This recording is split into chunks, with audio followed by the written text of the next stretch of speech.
Myself on wine, shine that light on me.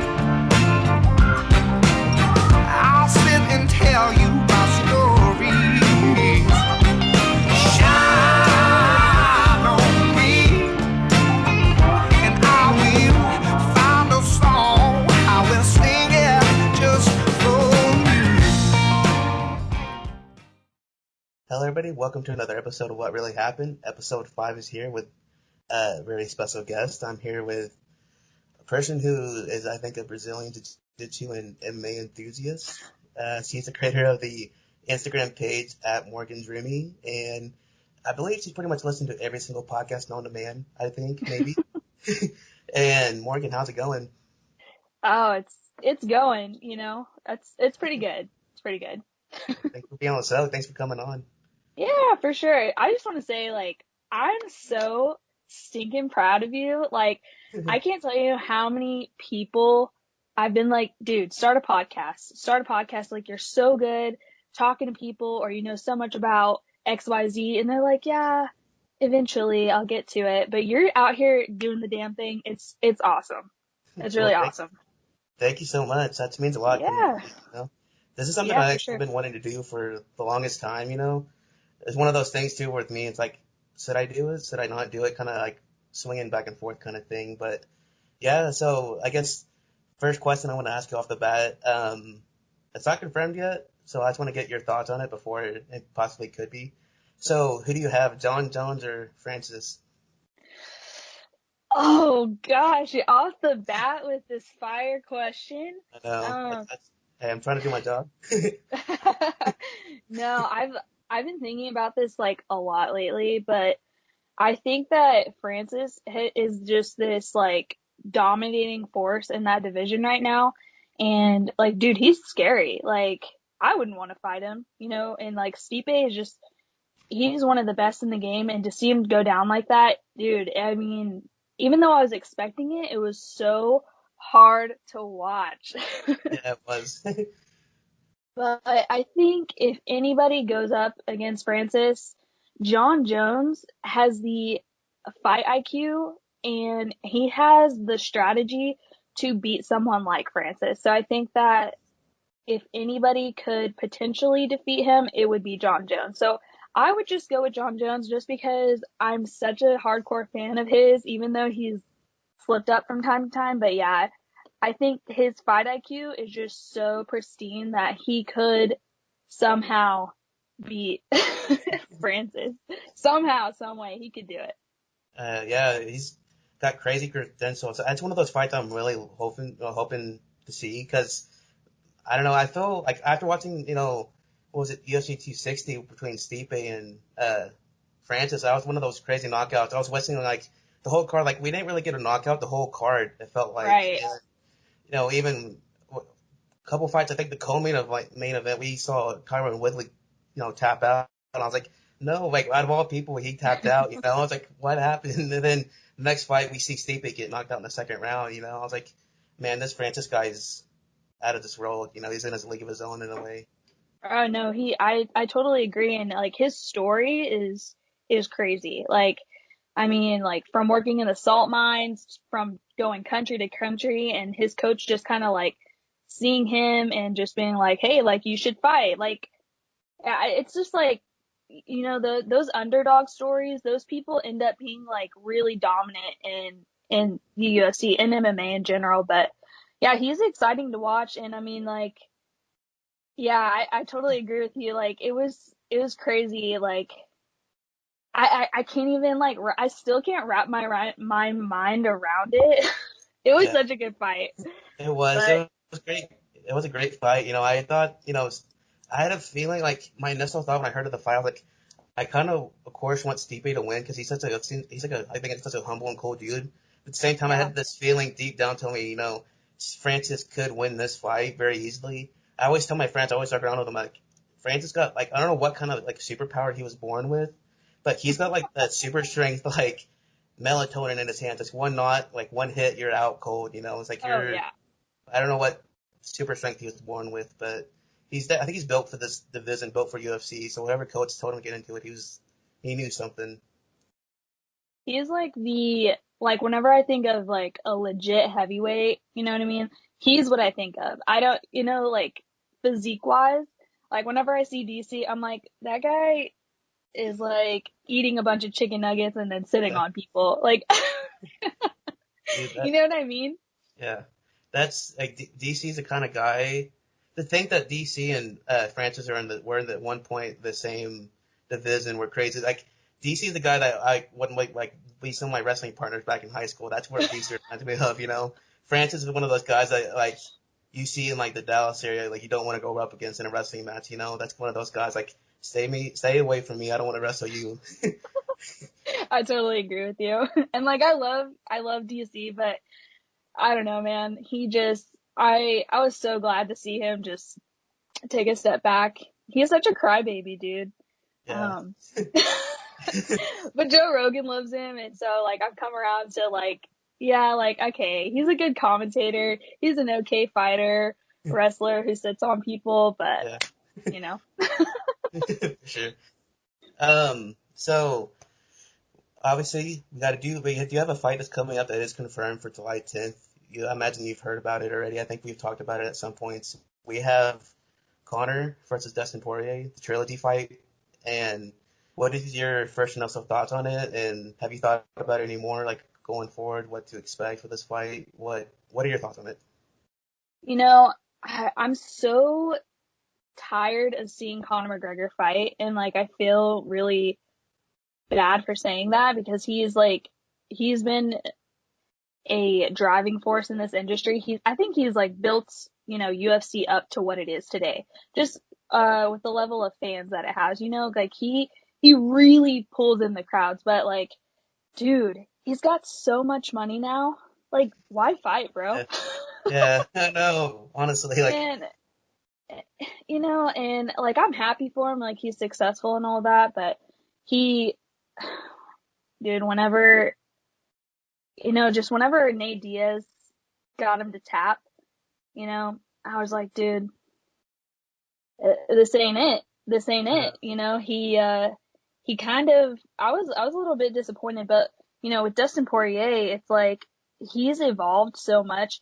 And I think that what like real like fight fans fail to see is like the greats can only be great for so long because these people that are entering these divisions are just evolving into a new animal. It's like, it's crazy to see. And people that are like Dustin Poirier, like he is not who he was when he first fought Connor. You no, know, like his fight game, his ground game, his striking, like all of it has grown. And I feel like Connor's just a little bit stagnant, but that doesn't mean he doesn't work, every single day, but I feel like he's gotten into to this point where he's living kind of like a chill lifestyle and not training as consistently and as hard as his competitors. That's just my opinion. But I yeah, feel like Dustin Poirier this next time, I feel like he'll dominate again just because he's more into his fights.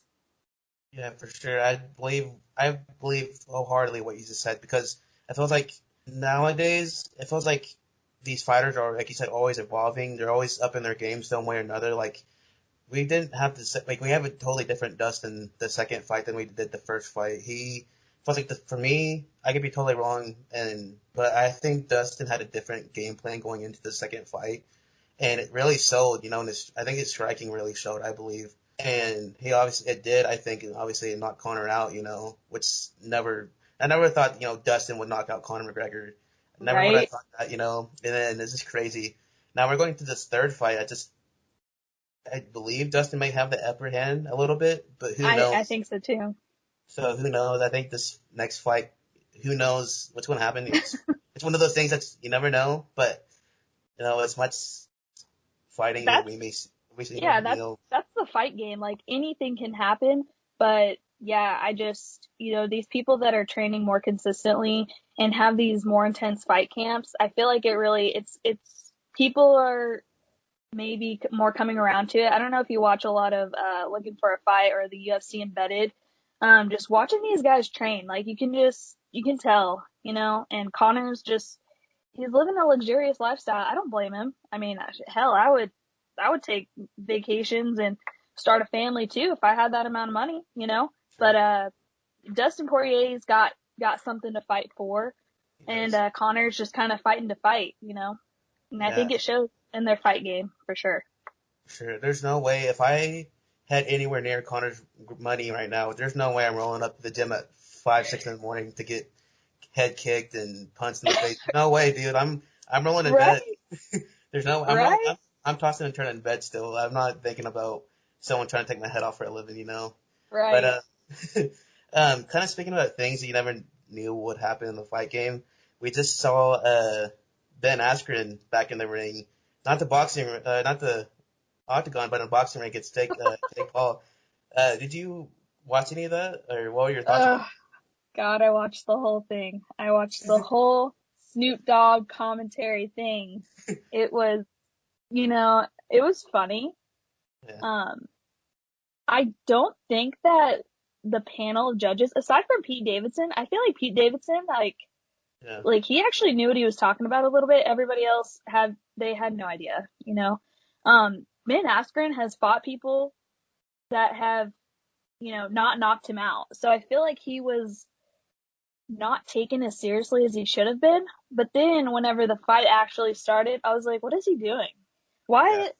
Why? What was this? No, Like, we've never seen him do that in the octagon ever. Like he's in there going, well, I've never seen that at least. You know, I never I never seen. He looks so like unprofessional in that boxing ring. I think I had a buddy of mine, John Cruz. Him and I would go watch it at Buffalo Wild Wings, and I was like, right after the knockout, I'm like, dude, this has to be rigged. Like that was my first initial thought. I'm like, this has to be planned out. This has to be something because there's no way there's a fighter's going to go in there, a boxer's going to go in there, especially at the level, I guess, somewhat level that Ben is in. Even though he has a wrestling background, not much so much striking, but there's no way I think he's going in there. He's trying to go in there, trying to win. His whole stance, I don't think really looked great. I think. yeah, I mean, like all of the memes talking about how, Jake really like thought he knocked out an MMA fighter, but he's like built like your mailman. For sure. Yeah, I saw you know? yeah, I was showing somebody, like a ringside view. I guess someone got a ringside view of the knockout. And I was Mhm. showing one to somebody, and they're like, "Who's that guy? Ben? Was he used to be a UFC fighter?" I'm like, "Yeah." Like he looks so out of shape, like, like I was like, "Yeah." I can't believe it or not, he beat some of the best people in UFC. He beat I Robbie know, Lawler. right? But yeah, it's just crazy. Um, I but mean, he got punched one time and made $500,000. yeah, So he makes that it. that to me is like it was rigged, and his reaction leaving the ring uh with a smile on his face, like what was all that about? I know. Yeah, I don't get it. I don't know. But do you think with Jake Paul, he potentially wanting more fighters, like he said believe he said something, I don't know the quote directly, but I believe he said something along the lines of like, no, he wants like a real like person, he was spotted he was at UFC 261, I believe, Mm-hmm. and I was thinking, do you think there's a possible chance he and Connor, after Connor retires, they get into the ring finally, the boxing ring, you think? Because we've seen I don't Connor fight Floyd. Surprisingly, that's not the first. Like Jake Paul and Ben are not the first time we've seen this. So I don't know. I don't think Connor would stoop to that level unless he really needed the money, and he doesn't. But I think, comparing Floyd to Jake Paul is a kid YouTuber. Floyd was like he's a legitimate boxer who was also talking shit. You know what I mean? Like, so I don't think that Connor would stoop that low. But then again, we do have Floyd Mayweather fighting the other brother June Yeah, 6th. So that's it's what I want to like, talk to you about too. I don't know. Like, anything is possible, I think, but unfortunately for Jake Paul, he is hated by a lot of people, and Dana White happens to be one of those people. So like, as far as fighting a legitimate fighter in the UFC, I don't think that would happen unless, like he signed contracts, which I have heard he's not actually willing to sign contracts to fight UFC fighters. Don't know how legitimate that is, but And yeah, I've always thought it was super weird that he, of all people, was fighting Ben Askren because he's not like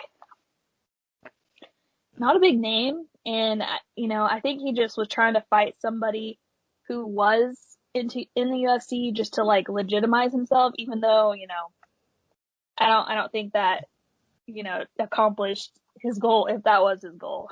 For sure. Do you think I just not thought about this. Do you think the hate that I don't know if you want to call it hate, I guess the heat, I guess whatever you want to call it, that Jake Paul has with the people and fans, within the world of, I guess, I don't know if you MMA or just combat sports in general. Do you think that's a real legitimate hatred, or do you think that's just part of his persona that he's just so perfected within social media? Do you think, what do you think? Do you think it's just real, or do you think it's just part of his, I guess, quote unquote character? Oh, I think it's real, but he's made it part of his like brand, just being Yeah. hated by the UFC because I think that I don't think he started the chants at the last UFC fight, F Jake Paul. Yeah. No, I don't think he would, but I don't think he really started it, but I think he might have embraced it once it got started. It seemed like I don't even know. I I don't mean, know. yeah, I think he's embracing it now I guess and any making it part of his brand. But I think it's always been part of his brand because like he has like a gold chain that says F Jake Paul and he was wearing it like years ago. But I yeah, think that's just because like so many people hate him that he just hops on his own hate train and is like, yeah, this is cool. People hate me. Screw you guys. I'm like loaded. for sure. Yeah. I don't know. I don't know. Do you see him fighting anybody else in a potential future? Like any big? Is there anybody out there you think you would like to see Jake Paul fight? Yeah, a Outside? legitimate boxer. Yeah.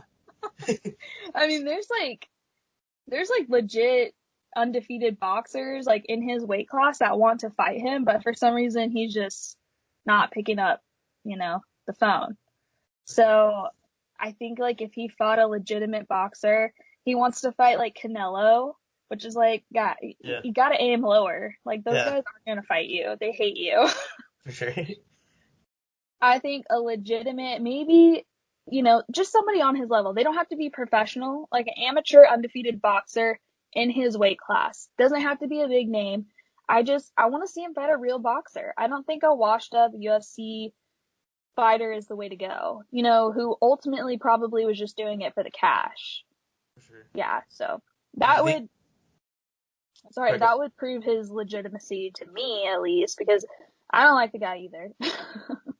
Cool. I was about to say that. So, do you think if he legit, like you said, fights more of an amateur guy who maybe has a plan, that would help like build that credibility and legacy for you and stuff like that. That's pretty much what you're saying. Yeah, yeah. I think like a legit boxer, if he beat or even knocked out a legit boxer, yeah, he would win some points from me, you know. Yeah. Still Do don't you like him, think? but he'd win some points. Do you think the boxing game has evolved any or gone down any since we've seen Connor and Floyd fight? Do you think it's gone down or gone up? What do you think about that? I don't know a lot about like professional boxing. I was never really a fan, but I would say that, pay-per-view I think the trends have rose a little bit just since Connor and Floyd. I think, that helped the marketing build the interest in boxing, but yeah, I don't know too much about it. But I mean, probably Jake Paul too has, increased viewership and stuff like that, which is cool. I mean, that's one positive thing that he's done. For sure. Anything, yeah. Do you think um, win or lose? Kind of a couple more questions, then we'll move on. But um, win or lose, July 10th for Connor. Do you think he has another match or retires? What do you think's next for Connor? Yeah, I don't know what his contract looks like. Um, in my mind I was thinking like maybe he has a few more fights left. Um, so I think win or lose he'll still fight. I think he's trying to prove that he's still like, I'm in this because I'm a fighter, even though, like, dude, like, you don't have anything to prove, bro. Um, but yeah, I think win or lose, I think he'll fight again. for sure. I could be wrong though. That's just my opinion. Who, if you were Dana White, okay, let's just for the scenario, Dana White, the matchmakers, I like who, this. who, who's next for Connor after who's next for Connor? Let's ask that. Um, I really, for some reason, want to see Connor fight Sugar Sean. Like, Yeah, sure. I feel like their personalities are just so crazy. I feel like the marketing and the promotion for that fight would just skyrocket. Sure. Uh, you have this like crazy Irish whiskey drinker and then this like weed smoking rainbow afro like crazy kid, and their styles, in my opinion, are like kind of similar. I think Sugar Sean's just a little bit quicker. Um, but they're both looking for that knockout. So I think it'd be a really interesting fight. But yeah, that's just kind of crazy and out there. That'd be a really good fight, I think. You know, Sugar Sean O'Malley versus Conor McGregor. Like that's, I'd buy that because I think, gosh, I think Conor, the way that Conor promotes himself in this, or was, you know, on his rise. I think what everybody knows with Conor. I think his the way he promotes himself is so great. He's like the promos he would make on the mic, you know, just trash talking so much. I think to Sugar Sean and the way that Hmm. Sugar Sean talks back. Gosh, I thought only by so much. I think bring in a bigger audience, you know, and I think UFC overall, I think, get a lot of viewership, you know, and that'd help, I think, Sugar Sean in that way, but also help Connor too. So I think that'd be a great pay-per-view, buy, people, you know, so, cause, you know, Sugar, Sean, he fought, at UFC 260, I think the third to Whew. last fight, that was a great fight too. I think Yeah, the way that his he knocked out that dude with his left hand, I think he said he led him back up, and he knocked him out with his right hand like immediately after. That was a great fight too, I think, for Sean. So, were you yeah, able to watch that fight at all? yeah, I watched that fight. I don't remember. Do you remember what that guy's name was that he knocked out? Not at the top of my head, no. Yeah, I remember like he knocked him down, and I was like, dude, why isn't he going in, with some hammers? Like, and I'm watching it with my boyfriend. My boyfriend is a UFC MMA buff as well, and he's like, no, no, no. He wants to knock him out and walk away just like he Yeah, did last time. And I'm like, oh, okay. And then sure enough, like that's what he does. But yeah, that was stylistically, he's a good fighter, and I yeah. think that he's got a hell of a future if he just keeps up the way he's been going. And he's only 26. He's got Like, a bright future ahead of him in his career. You know, if he keeps up the way he's been fighting, he's got, you know, I think sooner or later, I think Dana's going to have to give him that title fight at some point. mhm, You know, that's what I think. He's going to, Son will eventually get that. I think eventually, before we know it, he'll have that big fight with somebody, maybe Connor, maybe someone else. But eventually, he will get, if he just continues to grow as a fighter, I think he will get that title fight and hopefully, um, you know, be the next UFC champion as a weight class, you know. But mm. is there any other dream fights you think you'd like to see in the UFC before anybody else retires? Even okay, dream fight with current roster. Let's do this. Maybe it'd be better. Current roster. Who's your dream fight now? But of all time, if you could bring back anybody in their prime, who would you like to watch? So my dream fight now would have to be in the women's division. I really want to see Bullet Valentina and Amanda Nunes round two, just because they're so dominant. I mean, whenever you think of women fighters, gosh, the women are so bad, and I hate to say that, but like honestly, like when you think of like legit badass women fighters, you think of Rose Namajunas, you think of Amanda Nunes, you think of Bullet Valentina, maybe Joanna Jacek, but like the two most dominant girls right now are Bullet Valentina and Amanda Nunes, and I think they should have at it again because who else are they gonna fight? Yeah. But yeah, that's my current roster. Dream fight. I'd have to think of people right now. For some reason, I really would want to see I mean, Dominic Cruz is still fighting, but I really want to see Dominic Cruz and, oh gosh, what's his name? He got busted. He's the wrestler, the blonde wrestler. Um, Um, shoot. I feel like I know who you're talking about, but I'm drawing a blank too. I'm drawing a play. I should have like studied more before I came. Oh, TJ Dillashaw. Oh yeah. Oh god, that would Yeah, be a crazy fight, dude. yeah. I want to see them fight. I think they've already fought, but I want to see them fight again just because, Dominic is so underrated. Like, I don't know if you actually listen to him whenever he commentates. He watches every single move and he predicts almost every single move Yeah. whenever he's watching fights. Like, it's so crazy. And he works really hard. He trains super hard. Like, the dude doesn't have a personal life. So Mm. I can't wait to see him, get back on top again. And I want to see him go up against TJ Dillashaw. I know that he is in a little bit of trouble for some performance enhancing stuff allegedly, but yeah, I think that would be my next. I know it's kind of like a who are they, but I really like those fighters. Yeah, I think that would be two great fights. I think you said, but what was I going to say? Do you think? What was the question? I had a question that just left my mind. I'm sorry. um, so kind of moving on a little bit. Why did you get into Brazilian Jiu Jitsu? For people out there who probably don't know what that is, can you describe it and kind of why you got into it? Yeah, I mean, Brazilian Jiu Jitsu is just, a martial art. It's just, grappling. Um, Whenever I think of Jiu Jitsu, I think of like, whenever you get into a fight with somebody, like almost 90% of the time, what happens? You get to the ground. Yeah. It's just ground game grappling. It's been around for a really long time. It's been practiced, for over, I don't know how many years, but then, it only just came to the United States, like in the late 80s, early 90s.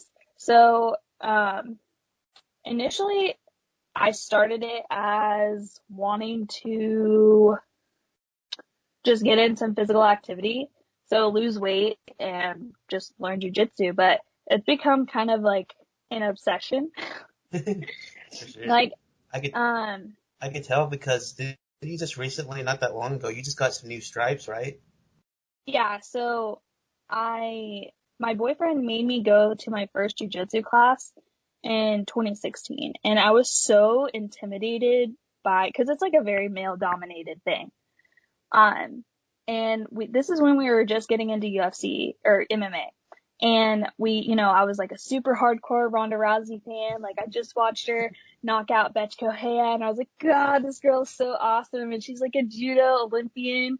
And so we like went to the local gym here in College Station, and yeah, like I didn't know what I was getting into, but after COVID hit, I was pretty consistent in like the regular gym. I was doing progressive overload. And then I was like, God, like I'm so stiff. And he's like, well, like his friend's brother owns the gym that we go to now. And so he was like, yeah, come check out the gym. And yeah, like since July, August of 2020, I've Mhm. been super consistent. And I earned my first stripe like 3 months in.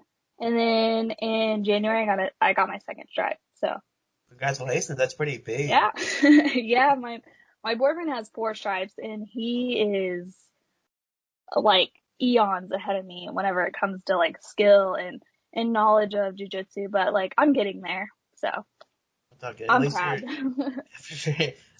For sure. At least you're doing it because like I said earlier, I wrestled in high school. So we during the summer sometimes we'd go to the at Tascasa, we'd go to the wrestling mat room and we would some guys and I would all wrestle and just have our own little I guess mini practice there. But sometimes like we'd have like jiu-jitsu guys come in and like who want to wrestle or just want to or just have a place to practice their stuff. So there's been times where like this guy would come up to me like, hey, he tried to teach me some technique. I'm like, dude, I don't know what's going on. Like, you're confusing me. Like, what is this? So I always had that respect for people who did jiu-jitsu because, like, it's one of those things. It's like, it's so, it's I don't want to say the same, but it's like there's some similarities for sure, but it's Oh yeah, for sure.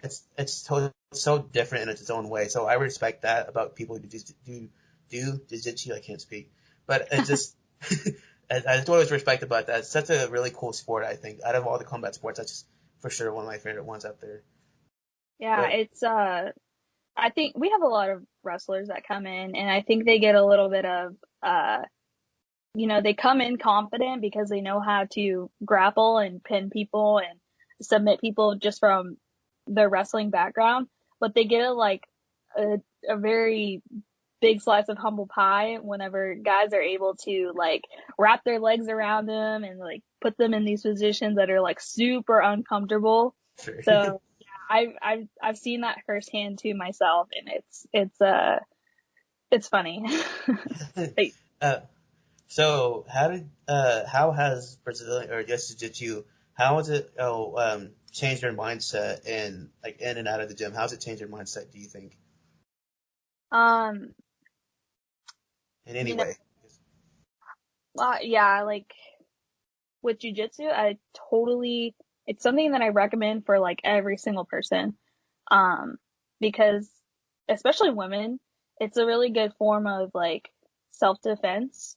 And that's not saying like going and doing like a self-defense seminar. No, that's like consistently going to the gym and training and learning like how to manipulate somebody else's body to submit them, to defend yourself. So as a form of, weight loss, self-defense, and just overall confidence, I feel like since I started jujitsu, my confidence has boosted so much.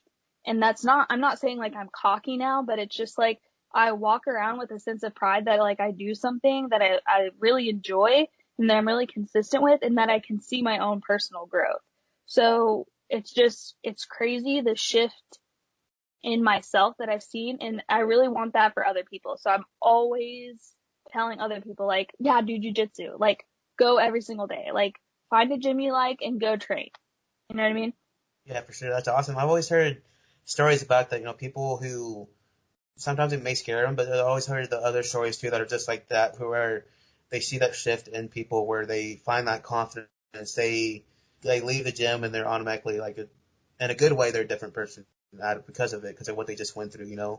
So I always thought that was pretty cool too. I always found that in wrestling when I was in high school. I was like, oh, this is a pretty cool sport. Like always leaving, from my perspective, like leaving practice, I was like, this is pretty cool. I want to stick with this because I like not just learning wrestling and having that sense of like, yeah, I could probably practice it and stuff like that, but it was something that, that confidence factor I always liked about it too. So that was pretty cool.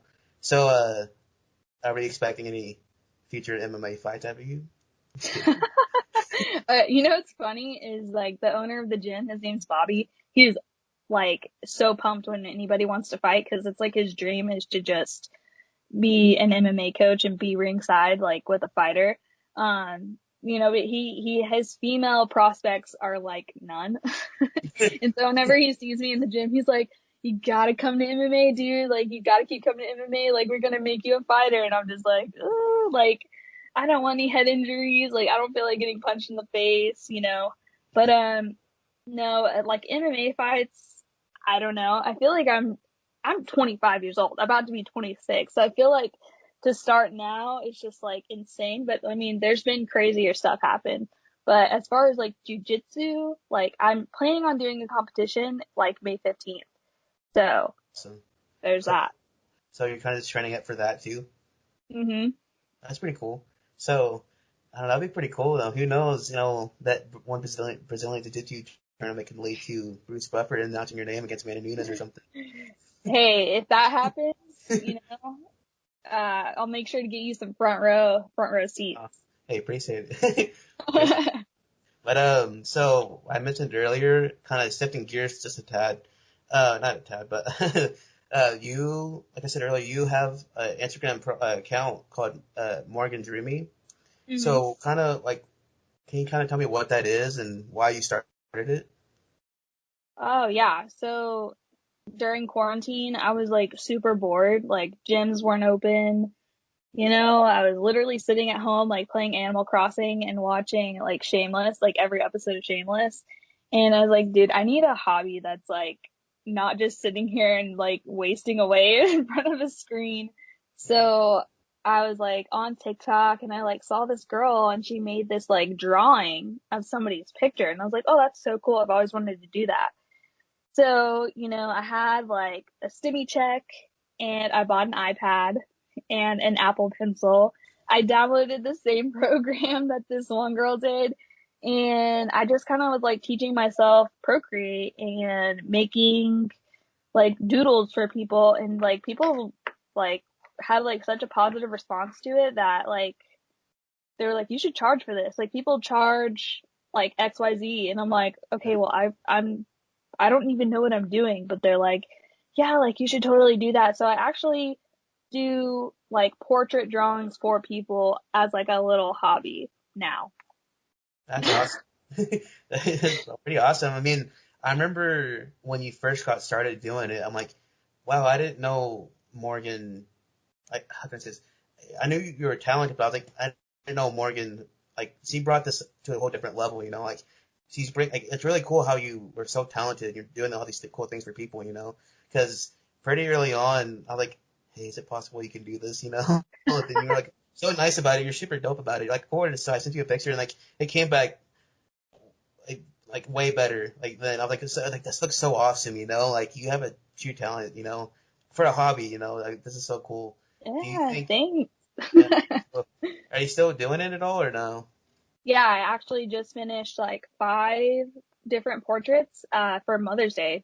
No, Oh, no nice. joke. That's pretty cool. Yeah.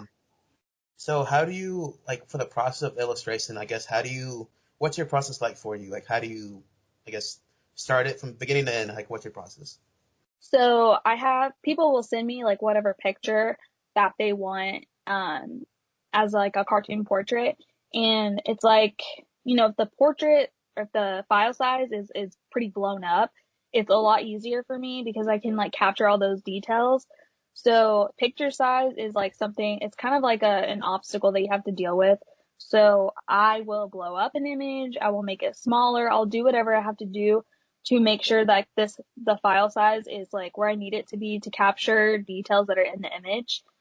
Then I will upload it onto my trusty little app, and it's like this process of putting layers over the picture and drawing, like kind of tracing over it, and then just like bringing it to life, like filling it in, like coloring it, Sweet. just like and I always send it back to people. I'm like, hey, are there any edits like you want? Like maybe the complexion is too dark. So I'll have them submit their edits to me so that whatever they get as a result is like exactly what they wanted.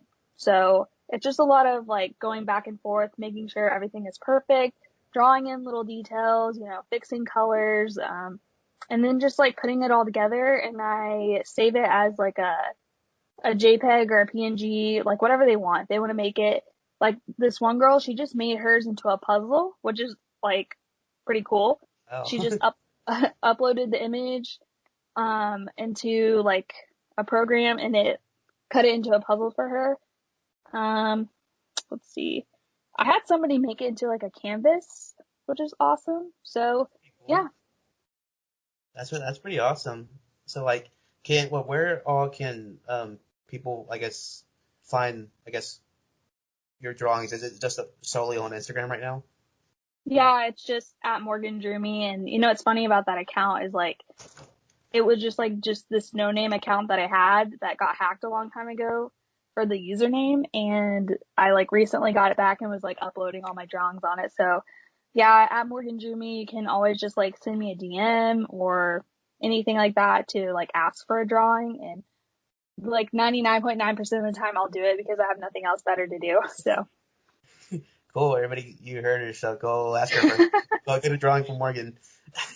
But so where do you find, or where do you get the inspiration? If there's any inspiration, where do you get it to make these drawings? uh well, I don't know. I just I see someone in someone's image and I'm like, oh God, that would look so cool as a cartoon. And then like recently I wanted like a night vision goggle like Bucky's sticker, and so I uploaded the Bucky's image Yeah. and like a cartoon like helmet with night vision on it, the double tubes, and like made it into a sticker, just like tracing and like drawing over it, putting it all together. So That's pretty just awesome. just just random, just like seeing somebody's picture and being like, oh, that would be like an awesome cartoon image. That's pretty, yeah. So I think everybody who in Texas pretty much knows what Bucky is and would appreciate anything like that Bucky's related. So anybody who happens to be listening to this outside of Texas, you probably don't know what Bucky's is. So for anybody out there, it's like a big gas station that everybody in Texas loves. So The elite gas station of all gas yes, stations. you go in there to do whatever, and you come out spending Lord knows how much money, you know. Like $80. Yeah, for sure. So I think you have a very like the when you draw, I think you have a very unique, style. I feel like it's very unique to you. Very like you don't see that anywhere else. So is that what you knew going into it? Like this is going to be my style, or are you trying to like I guess inspired by someone else? You're like, oh, I want to do this style, or how that? What do you think? Like, what were you thinking? I guess for our style. Mm, you're not the first person that's told me that. So I was like just scrolling on Instagram and TikTok. TikTok is like where I saw a girl like actually like doing the dang thing. And after you see something and like you really like you just start to notice it everywhere. So then on Instagram I noticed this other girl was doing it, but she didn't do any type of like facial features. Like so it was just like a blank face. And I was like, yeah, this is cool, but I really like want to see people's expressions and, other things like that. And so whenever I was doing it, I just went ahead and added all those things in. So yeah, I think I have more like a funky, not like, smooth lines type of, you know, portrait style, like whenever I do it, which I guess is unique to me. I didn't know that until people started pointing it out, but yeah. That's pretty cool. So, where did you? I was thinking about this earlier today. So, where did you come up with the name Morgan's Rubies? Is this something like this?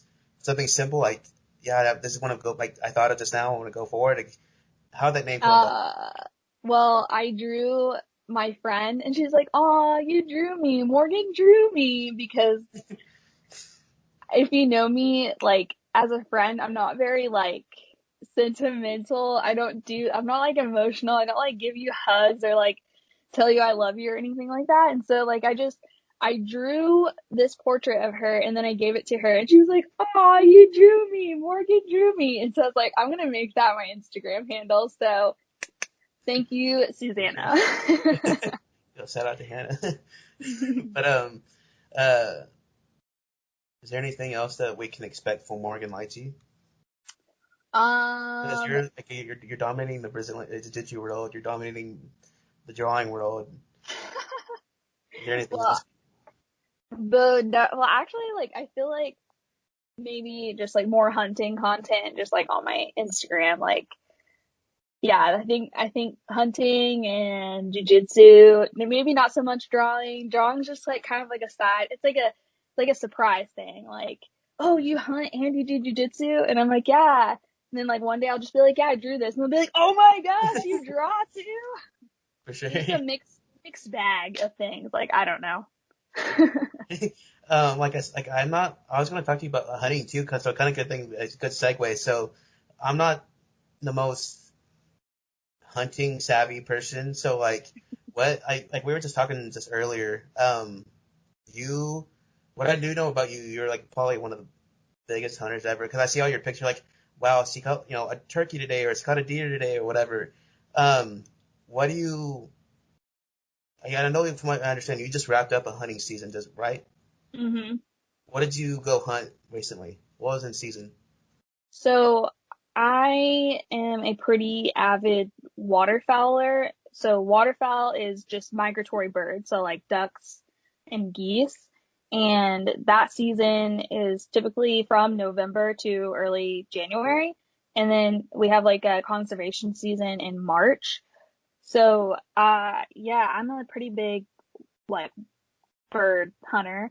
and also predators like hogs and coyotes and stuff like that. But yeah, I just wrapped up like my third duck goose season, and it was awesome. It wasn't as awesome as years prior because just COVID just really like dug its teeth in and made everything suck. So yeah, it was an okay season. I'm not complaining. I got to kill a lot more birds than some people. So For sure. So, what's the biggest predator you think you've ever gotten?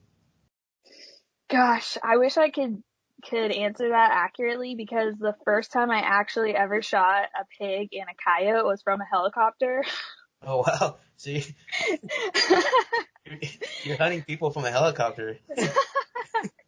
It's like a crazy story actually. Like my boyfriend does like social media marketing and he like contacted this helicopter hog hunting company like, hey, like I really want to promote your business. Like, is there any way we can meet and talk ads and business and stuff like that? And they're like, yeah, come to the hangar and like bring whoever you want. So he invited me and his dad and they were like, yeah, so y'all ready to go up in the helicopter? And I was like, what? Yeah. And keep in mind, like, I had never, like, this is just me, like, easing into, like, holding a firearm and, like, getting around the idea of, like, shooting an animal. And they're like, yeah, you ready to shoot some hogs? And I was like, I guess. Yeah. So then, like, from there, I was just, like, I was hooked. Like, Yeah. my boyfriend's, like, a big influence and all of that. But, yeah, like, I also studied, wildlife and fisheries in college. So I understand the importance of conservation and like hunting regulations and all of that. So, I'm pretty educated in that department. People give me a lot of shit for it online, but I know who I am, where I stand with all that. So, Hey, continue to drop that education on people if you want to. But so like hogs specifically, like in like a course of a year will accumulate damage on property for farmers that will cost them millions of dollars. So they're destroying crops that are people's livelihood. So, and they produce like at a rate 3 times faster than like normal, you know, gestation period. It's 3 times a year and they'll have like dozens in their litter. So for every 10 hogs you see, shooting 7 of them will only like put a tiny, tiny dent in the population. So really, I don't even dropping think some that knowledge. for sure. Dropping some knowledge on these people. But that's pretty crazy. I'm still trying to wrap my mind over hunting in a helicopter. I don't know why. It's just like got SEAL Team 6 over here hunting hogs and stuff like that over here. What do you when you go hunting? Do you usually go in a blind, or how does your hunting season? When you hunt, how does it like? How do you go about it? So, uh, so for hogs and ducks and geese, like they're all different. Hogs typically they they don't come out in the daytime. I mean, they do, but you kind of have to catch them slipping. So nighttime is really where you have the advantage, and we also have the advantage because we have like thermal technology. We have silencers, just to keep the noise down, and like we have that element of surprise for Hmm. shooting hogs, which is like you need that in order to kill a lot. So yeah, we drive around in fields on people's property that we get permission, and we eliminate the problem essentially. But like That's pretty cool. ducks and geese, you have to put in a lot of work. So you actually have to scout them. So they'll roost, they'll sleep, and then from their roost, and typically like in the morning, you have to kind of follow them around in the evening time to see where they're going to go feed. So where they feed is where they're going to be most likely like when they wake up, right? They Yeah. wake up, they go eat. You have to figure out where they are. And you have to figure out where a lot of birds are because you want to shoot a lot of birds. That's the goal. So you scout for these birds. You have to get permission, right? You can't, this Yeah. is Texas. Don't just go trespassing on people's property. Always get permission. And, typically these birds will be in like a cornfield or a wheat field, or like on a pond and stuff like that. So like you set up appropriately. Like we have layout blinds, which are just like literally you lay down, you pop up, you shoot. And then our buddy actually has a duck blind that we dress with, vegetation that's similar to what's around the pond so that you're not seen, because these birds actually have pretty good vision. Um, they will see your face and then they will fly away. So yeah, just like a variety of different ways that you hunt these birds. So That's pretty cool. How many birds have you gotten in one season, do you think? Is it too hard to count, you think? we were pretty good at keeping track, but anywhere from like 80 to like 200 birds easily. Oh, If you're wow. going if you're going out like almost every morning, like when you can, it's easy to get those numbers. Yeah. So, kind of just like question off the top of my head because I don't know anything about hunting. Hmm. So I heard that I don't know if you do, or I don't know if you're just hunting just to hunt, but do you like you said, you use hogs and stuff like that, and coyotes or anything like that? Do you, like, any of those bigger animals, do you like, I know people say they make like jerky out of them. Is that something you do too or anything, or no? So hogs is kind of tricky, right? So hogs are a disgusting animal. I don't know if you know that. They're literally disgusting. They roll around in mud all day. They eat whatever. They get in fights. They get infections. They get diseases. So if you really want to harvest the animal and use the animal, typically like in the colder seasons, you know, whenever they're like burrowed up and like not getting into anything and not getting into fights and stuff like that. So colder seasons and like younger pigs, right? Yeah. Because they're not exposed and that they're not going around and fighting and eating and whatever. So those are the ones that, in my opinion, are the safest to eat.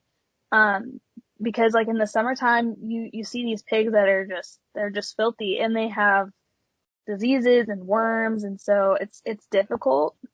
And then like I'm all for like using the entire animal, um, especially whenever you're killing a lot of them. But there are upsides to that, like with pigs. Our buddy who does a lot of hunting actually will take the majority of his pigs to this like dog food factory. Wow. And these people at the dog food factory will use every single part of the pig for Hmm. dog food. They'll test every like the heart and like a couple of the organs to make sure that there's no disease or anything like that. And they will pay people to, take the pigs off of their hand. And then essentially like it's not a complete waste. You know what I mean? Yeah, for sure. Because, I'll be the first to admit I'm like a scrub. I don't know anything about hunting, so I'm not in the front lines, hunting all the time. So I really don't know like how that process would go moving forward. So you kind of shed some light on that. So it's pretty interesting, guys, hearing some of that. So, Yeah. um, so do you think when you hunt, is there any like, so what was I gonna ask? So what I can't speak, specific Pacific Coast and specific do you think time of year do you like the most when you go hunt? Like when you go hunting, what's your favorite time of year to go hunt? Oh, definitely waterfowl season. So like the winter time. Sure. Ducks are just like I'm not a big deer hunter. I just finished like my first turkey season. Didn't shoot a dang turkey because dude, turkeys are hard to kill. But like the sitting and waiting for an animal to like cross your path is just not as appealing to me as sitting in a blind and waiting for like an entire group of birds that you can pow pow pow. Like Yeah. there's a lot of action that can come from duck hunting that you don't really see with deer hunting or turkey hunting, or so ducks and pigs are just it's exciting. And being a girl, that can like handle a firearm or like shoot better than guys is also like a plus, you know. Sure. Do you have a specific like gun you like to shoot with more than others or anything like that? Shotgun, my boyfriend has like a 12 gauge Rite, that I like shooting a lot. It's just a regular old shotgun. Nothing special when it comes to shotguns, but, um, I just shot a pig, with our guide's AR. Yeah. I prefer an AR-15 semi-automatic. I mean, you really get to kill more pigs than you would, a bolt action or anything like that. So AR-15 is my gun of choice. And we have modifications. My boyfriend actually has a SBR, a short barrel rifle that Mhm. is compact, and it's like mini for me, and it's suppressed and it's got a thermal on there, so it's equipped. I like it. It's Yeah, effective. It's fast. It's light. It does the job. So that's what I would prefer to shoot pigs with. Shotgun. Nah, I'll grab any shotgun and smack some ducks with it. for sure. Hey, I don't know if you obviously uh, one of my biggest podcast influencers just lives in Texas now. You know who it is, Joe Rogan. So when are you gonna go hunting with Joe? Is that a possibility? You think anytime soon? Is that a goal? You think? Gosh. End game? You think? Not end game, but part of the game. So yeah, my boyfriend and I like thought about this a lot, but if we could get Joe in the helicopter, like we don't own the helicopter hot gunning company, but our buddy owns it, and he's like a super nice guy, like does way too much for us. But yeah, Barrett, if he does some swindling and gets Joe in the helicopter, that would be amazing. If he got Joe in the helicopter and didn't invite me out to the hangar when he was there, though, we would have some serious problems because he knows that Chris and I are like huge Joe Rogan fans. So I mean, it could happen, but I don't think Joe likes having. I mean, he bow hunts, but I feel like he Yeah, doesn't really know how his fans would react if he was like in a helicopter shooting pigs. Like, for sure. I think Tim Kennedy has opened the door for him to come shoot pigs, and he still hasn't done it. So Who who knows? knows? Yo, yeah, well, it's good. But hey, if Barrett happens to be listening to this, let's get Rogan in a helicopter. ASAP. he, he's trying. I think he's really trying. So, and he works like a crazy man. So, it's not out of the realm of possibility. I don't think. For sure. So, kind of talk about Rogan. So do you think that Rogan, did you ever, when you first, this whole Spotify thing where I upload my podcast to you and YouTube, what's your big like help to you? Because you kind of helped me. I don't know if you remember this or not, but you actually told me once, like, hey, you should upload it to YouTube too. That may help you. I was like, that's not a bad idea. So you kind of helped me there too. So I have to thank you a lot too for everything. So, but kind of talk about Rogan a little bit. With that big Spotify deal, do you think it's better for his podcast to be on Spotify, or are you still used to him being on YouTube all the time? Um, this is a hard question to answer. Like, I've made the transition easily just because I've been a long time Spotify user. I listen to all my music on there. But yeah, I think YouTube was just coming down on Joe with like, the strikes and, taking away, the ad revenue.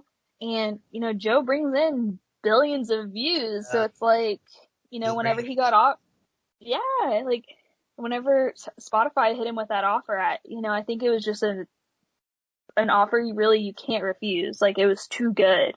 So I'm happy he made the transition. I think like the having the video, excuse me, having the video capabilities on Spotify, it's the same for me. Like I don't like it any more, any less than whenever he was on YouTube. And they still post the clips, the JRE clips on YouTube. So if I so it's don't not watch that podcast that week, I can still hop on YouTube and catch little snippets. for sure. Do you have a specific like guest you like to try to look up for or anything like that? Of that continuous guest that he likes or has? Um, I really really love the comedian Andrew Scholes. Oh yeah. He Oh, cracks me up. Like that dude is so funny, and I love whenever he comes on and just I mean, he just lays out the truth and he does it in such a funny way that he's really entertaining to listen to. And I mean, I think Gordon Ryan literally just they uploaded that podcast yesterday. He's the like world's greatest no-gi jiu-jitsu grappler there is. Yeah. So I'm really excited for that podcast. I think I'm like an hour deep into it now, but I think he'll be on a lot more. So I'm really excited for that. But Did you watch? It's been out for a little bit, not too awfully long, but did you watch that thing on Netflix with Andrew Schultz about he had a little series going on for a little bit, kind of talking.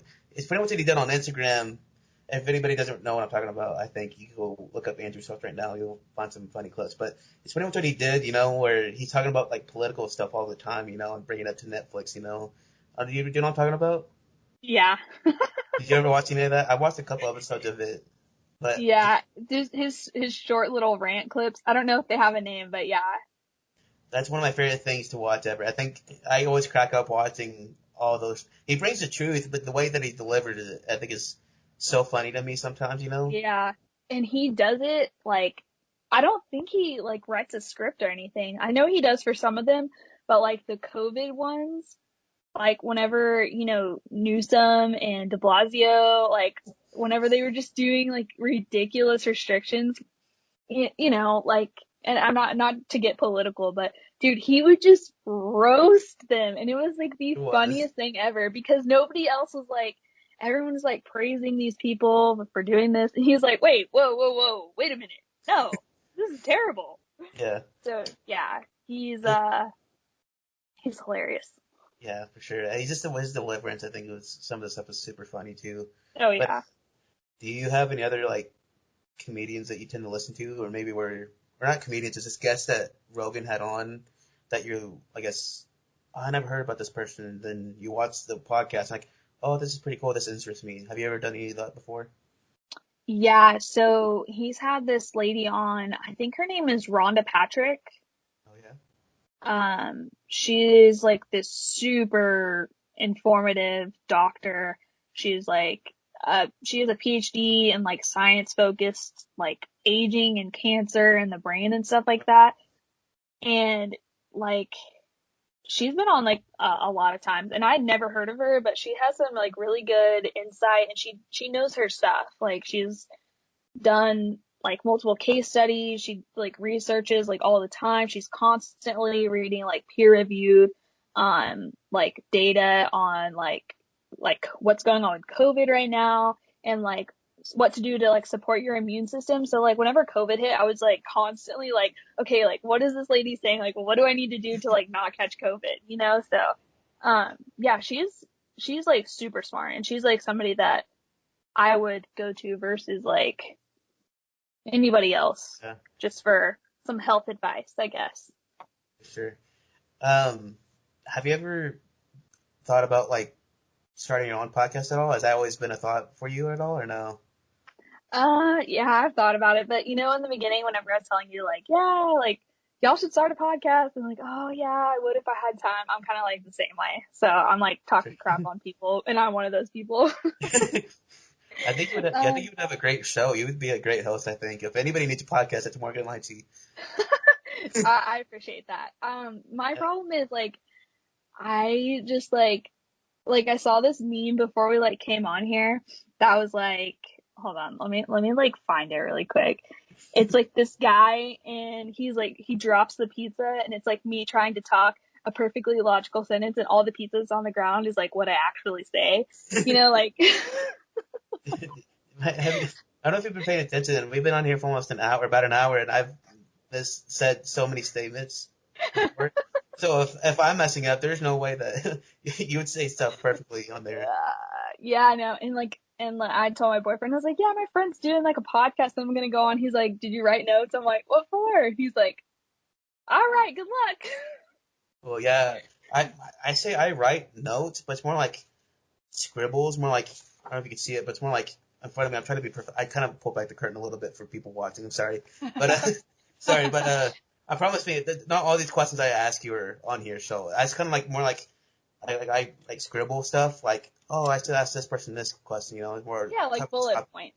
Yeah. Yeah, for sure. It's not so much like a script I'm writing, so it's more like a try to touch this topic. How my problem that I'm trying to do now, if you ever start your podcast advice, I guess you may know this though. You're you're pretty awesome. So it's having to like transition. How can I transition from this like bullet point to this bullet point, and how can I ask Right. this question the right way? Because like I alluded to it earlier, I can't speak to save my life. So how can I ask this question or transition to this the right way? You know, that's my biggest thing right now. So Yeah. Like, well, you're like out here like having guests on like your first couple of shows. Like, I can imagine. Like, and I think like with you, I think it'll just like what comes with practice. Like you'll get the hang of it. Cause like you watch Joe Rogan. He's like they'll be like talking and he's like, so tell me about this sex tape. for sure, Like sometimes he's like not smooth at all. I'm like, whoa, we're going there. you know, he jumps from like he sometimes he just jumps from topic to topic. He goes from 0 to 100 sometimes real Yeah. quick. So I'm like, Yeah. whoa, where did this come up? Let me fast forward. Did I skip something? Was the young Jamie edit something out that I messed up or something? But yeah, Probably. yeah, probably. But for sure. What are your favorite kind of podcasts that you're listening to right now? Do you think that you can probably set some light on for some people? So I'm really into true crime. I listen to your podcast first and foremost. I listen Appreciate to it. the Joe Rogan Experience. I listen to Cleared Hot by Andy Stump. He's another like regular guest on Joe Rogan. He's a former Navy SEAL. He did a lot of like skydiving, like base jumping, like I don't know what you call it, but he's really cool. Field Cross Survival, Mike Glover, he's like this survival expert, like tactical dude. He's got a lot of good insight on like just like events that are going on in the world. His like survival take on some things, like if shit hit the fan. I love hearing him talk. Yeah. I listen to, pardon my take, Oh Barstool yeah. stuff.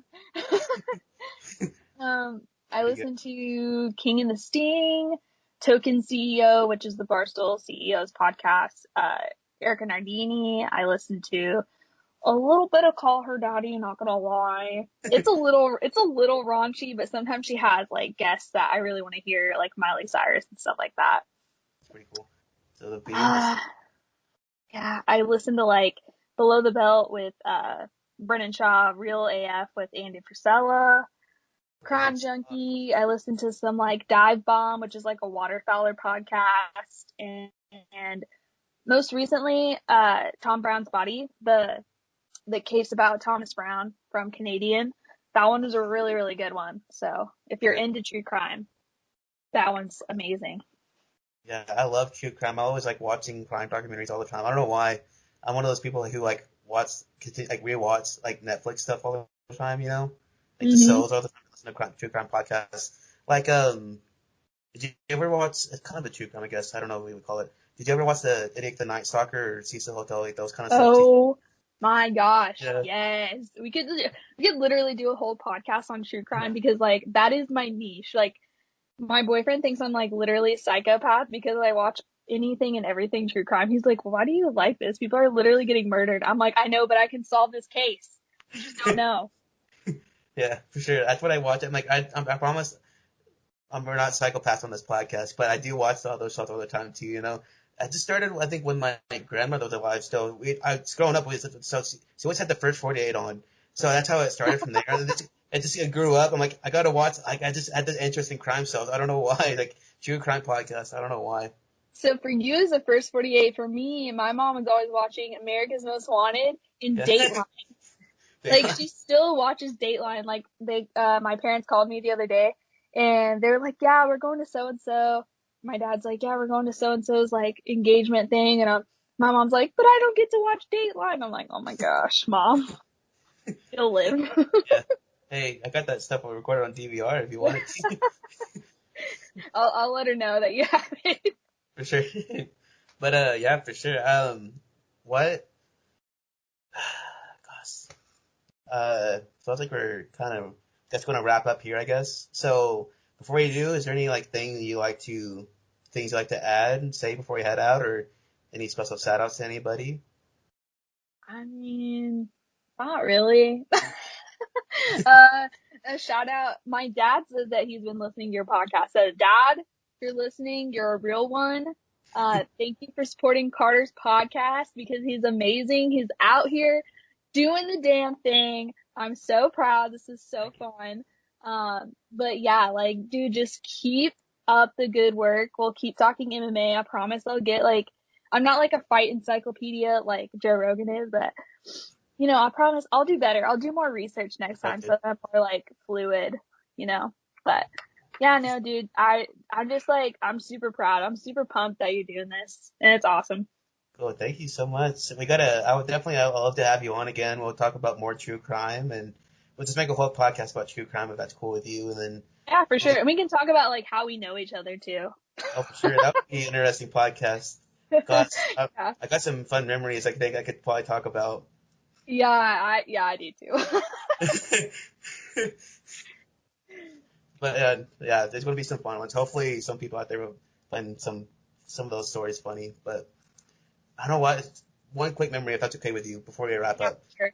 So I don't know why I have this memory. I was just thinking about this as like when I was playing on my questions. I was going to bring it up. I was like, I guess now is a better time than ever.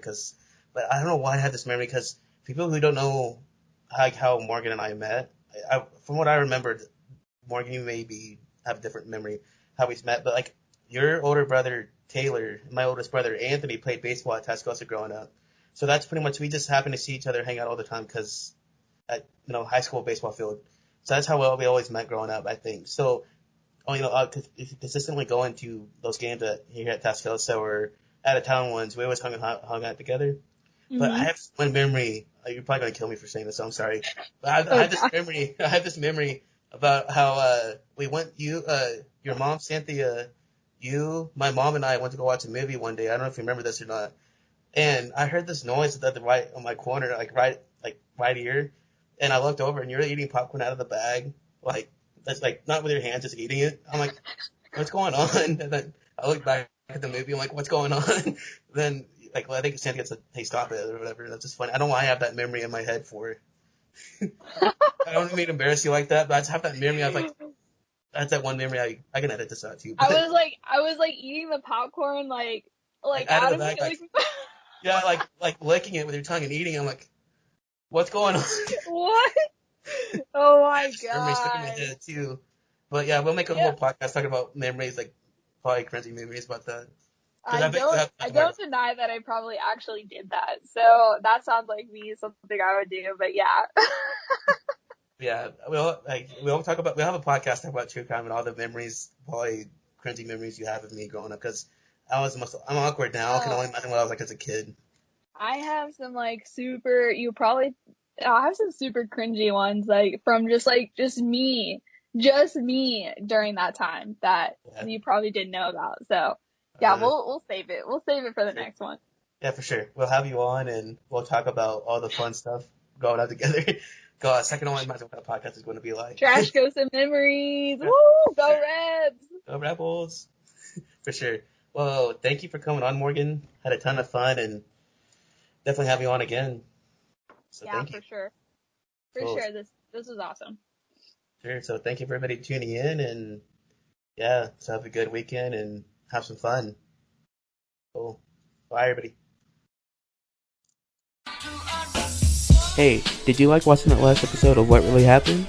If so, don't forget to like, comment, and subscribe so you don't miss out on any more content on this channel.